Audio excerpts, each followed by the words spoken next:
దేవుని కొరకు క్రియ చేయటానికి, దేవుని గురించి ప్రకటించడానికి, దేవుని పరిచర్య చేయడానికి, దేవునికి ప్రార్థన చేయడానికి, దేవుడు నాకు కార్యం చేస్తాడనే నమ్మకాన్ని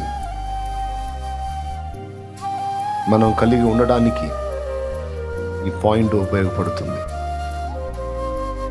లేకపోతే వీటన్నిటికీ వ్యతిరేకమైపోతుంది పరిస్థితి. నీలో ఉన్న అపరాధములను, దోషములను వాడు నీకు చూపి, దేవుడికే తీసుకెళ్ళి చూపిస్తున్నాడంటే నీకు చూపిడేంది? వాడు అవసరంలో వాడి దెయ్యాల బ్యాచ్ ఉంది, అవి చూపిస్తుంటాయి. మనకు కనీసం ఒక్కొక్కడికి ఒక 6 డజన్ ఫాలో అవుతుంటాయి. కనీసం ఒక్కొక్కళ్ళకి ఒక 6 డజన్ ఫాలో అవుతుంటాయి మనల్ని మెంటల్గా డిస్టర్బ్ చేయడానికి. మై జోక్ నై బోల్ రై మై సీరియస్ బాత్ బోల్ రై, తెలుసా మీకు? జోక్ కాదు ఇది, సీరియస్. వాడి నెట్వర్క్ ఉంది.